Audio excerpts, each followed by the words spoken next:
Assalamualaikum warahmatullahi wabarakatuh. Perkenalkan, nama saya Muhammad Asif Aram Zanjabil. Saya mahasiswa program studi pendidikan agama Islam Fakultas Tarbiyah dan Ilmu Keguruan UIN Salatiga. Nah, jadi pada kesempatan kali ini kita akan membuat media pembelajaran yang membahas tentang materi akhlak masmumah. Pada kali ini kita akan belajar apa itu akhlak masmumah, contohnya seperti apa, dan gimana sih caranya kita untuk menyikapinya. Dan untuk materi akhlak masmumah ini akan dijelaskan oleh rekan saya, yaitu Mas Rifan. Silahkan Mas Rifan. Oke, terima kasih kepada Mas Asif. Sebelumnya, Assalamualaikum warahmatullahi wabarakatuh. Perkenalkan, saya dari mahasiswa UIN Salatiga, Fakultas Tarbiyah dan Ilmu Keguruan Program Studi Pendidikan Agama Islam.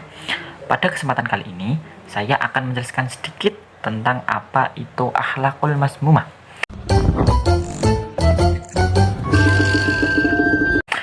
Akhlakul masmumah adalah akhlak yang tercela yang ada pada diri seseorang. Akhlakul masmumah dilarang oleh Allah dan juga Rasulullah SAW.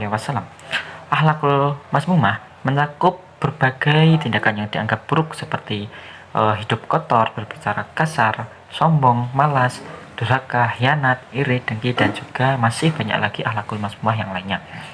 Di sini saya akan menjelaskan sedikit tentang macam-macam akhlakul masmumah yang ada pada diri seseorang.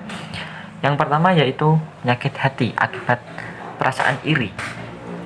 Iri merupakan kurang senang ketika kita melihat keberuntungan orang lain. Jika tidak diatasi, maka dapat mengakibatkan perselisihan, pertengkaran, bahkan bisa timbul yang namanya kekerasan. Kemudian akhlakul masmumah yang kedua adalah penyakit hati akibat rasa dengki. Dengki adalah merasa tidak senang jika orang lain mendapatkan nikmatan dan berusaha agar kenikmatan tersebut berpindah kepada dirinya. Sifat dengki dapat menghasilkan kemarahan, permusuhan, fitnah, dan upaya merendahkan orang lain. Kemudian akhlakul masmumah yang ketiga adalah hasud. Hasud adalah sikap suka menghasut dan mengadu domba terhadap sesama. Sikap ini melibatkan perbuatan jahat dan menyesatkan karena mencemarkan nama baik dan merendahkan derajat orang lain. Kemudian akhlakul masmumah yang keempat adalah ghibah. Ghibah adalah mengumpat dan juga menggunjing, yaitu menyebut ataupun mengatai, menjelekkan seseorang di belakangnya dengan maksud untuk merugikan orang yang dighibahkan. Ghibah terjadi karena dengki yang dapat merusak hubungan dan martabat seseorang. Kemudian terdapat dalil-dalil tentang akhlakul masmumah. Seperti Quran surat Al-Qalam ayat 4 yang berbunyi, "Wa innaka la'ala khuluqin 'adzim", yang artinya, dan sesungguhnya engkau Muhammad SAW benar-benar makhluk yang agung. Quran surat Al-Qalam ayat keempat. Kemudian menjauhi minum-minuman keras ataupun khamar, yang itu adalah salah satu dosa besar.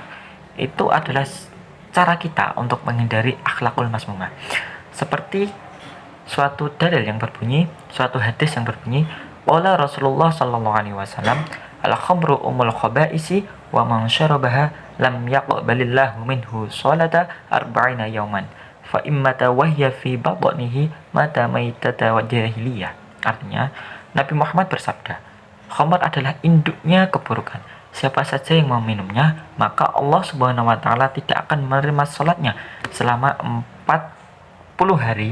Maka jika dirinya itu wafat sementara khamar ada di dalam perutnya, maka ia meninggal layaknya kematian orang jahiliyah. Orang jahiliyah adalah orang-orang bodoh pada zaman Rasulullah. Kemudian ketika kita menjauhi narkoba, yang dimana ketika kita mengkonsumsi narkoba itu akan menimbulkan ketidaksadaran diri, yang itu akan mengakibatkan diri kita tidak sadar dengan apa yang kita lakukan. Itu juga termasuk dosa besar. Dan menghindari narkoba itu juga salah satu cara kita untuk menjauhi dari akhlakul masmumah. Seperti dalil yang berbunyi, seperti dalil dalam Quran surat Al-Maidah ayat ke-90 yang berbunyi, ya ayyuhalladzina amanu innamal khamru wal maisiru wal ansabu wal aslamu rijsun min amali syaitani fajtanibuhu la'allakum tuflihun, yang artinya, hai orang-orang yang beriman, sesungguhnya khamar, judi, berhala-berhala, panah-panah yang digunakan untuk mengundi nasib adalah kekejian yang termasuk perbuatan setan. Maka jauhilah ia agar kamu mendapatkan keberuntungan. Sebagian mufasir memahami bahwa keterangan kata rijsun di atas mesti dijauhi secara zatnya maupun perilakunya. Rijsun itu memiliki arti keji ataupun jijik. Hal ini juga tercakup dalam makan najis, sehingga larangan untuk mendekati khamar adalah karena statusnya yang merupakan perbuatan buruk dan zatnya yang dinilai najis. Sekian penjelasan tentang akhlakul mazmumah yang saya paparkan. Bila mana terdapat suatu perkataan ataupun keterangan yang nantinya di situ kurang jelas, saya mohon maaf yang sebesar-besarnya. Saya kembalikan kepada Mas Asif. Baik, terima kasih kepada Mas Rifan yang sudah menerangkan terkait akhlak mazmumah itu seperti apa. Baik, tadi sudah diterangkan oleh Mas Rifan bagaimana akhlak mazmumah itu seperti apa, contoh-contohnya seperti apa. Dan sekarang kita sudah ada di penghujung video. Sebelum saya tutup video pembelajaran kali ini, apabila ada kesalahan dari saya maupun Mas Rifan, mohon maaf sebesar-besarnya.